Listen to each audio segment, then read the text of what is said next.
So just yesterday, a Reuters article indicated that the Feds raised the rate for the central overnight banking system from a near 0%, kicked it up to a 2.25% to 2.5%. So does that mean that real estate investing in America for 2022 is doomed and that it's now impossible for new investors to break into the business? No, of course not. Pretty much everybody has heard that the Federal Reserve has increased the interest rate. So mortgage rates are going to increase as well along with that Fed rate, which isn't necessarily good news for home buyers and potentially could be bad news for investors as well. So I'm sticking to my no BS policy. Interest rates going up could be a problem, but I'm going to show you why 2022 is still a great time to get into real estate investing. Hi, I'm Jason Lavender with Jason Flips Houses. Today I'm going to give you 3 investing tips that are going to help you jumpstart your career in 2022. So before we get started though, I would like for you to like this video, subscribe to our channel, and hit the notification bell. I know you've heard the spiel about liking, subscribing, but honestly, we put a lot of time and effort into making this video. By engaging with this video, you're helping us put out good content and get it to young investors that really need it. If you're interested in the article that I mentioned, I'll put the link in the description down below.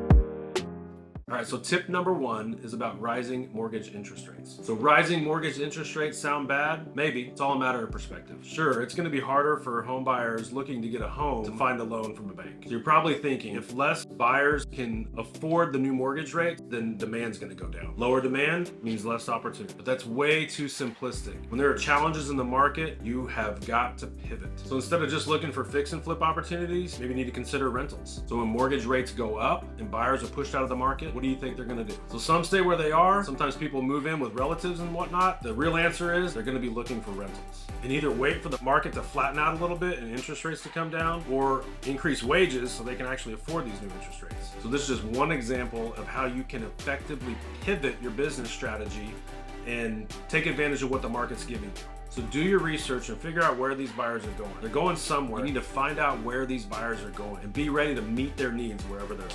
So tip number 2, along the same lines as tip number 1, dealing with spooked or rattled investors. So I'm bringing this up because I was recently having a conversation with my producer. Some of our investors were skittish about some of the content they were seeing regarding some of our rehabs.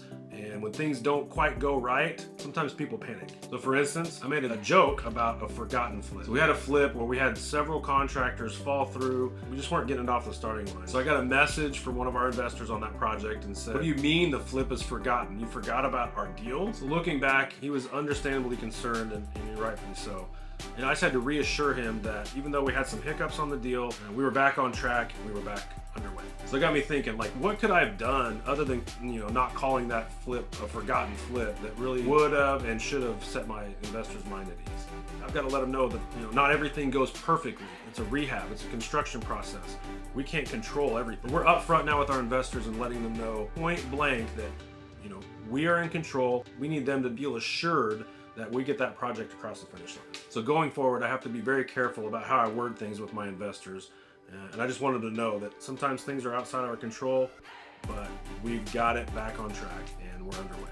You know what? I've been doing this a long time. And so actually what we implement now in our business is a contingency. We know things are going to go south. We know things are going to go wrong. And we actually plan for that now in our business plan, in our budget. So when things do go wrong, we're not caught off guard. We've actually got a plan for it. So I said it once and I'll say it again. Honesty is amnesty. So I'm not going to lose trust with my investors if I'm upfront and honest with them about every facet of the deal. So I let them know that I've never done a perfect deal. I probably never will. But I also let them know that I've got their back. I always have their best interest in mind. All right, now tip number 3. So let's talk about setting and achieving real estate investing goals. So we just talked about unexpected problems that always seem to rear their head at just the wrong time. Every single project, it seems like. So what that means is that you need to do 2 things. You need to set realistic goals that are going to be very attainable and things that you can track and follow. So for example, I'm not going into the last half of this year thinking I'm going to make $25 million in profits. So that tagline would probably sell pretty well on a YouTube thumbnail, but I'm not here to BS you or myself. So do you know what the number 1 reason that prevents people from losing weight? Honestly, it's about people aren't honest with themselves about their own dietary habits. It's human psychology.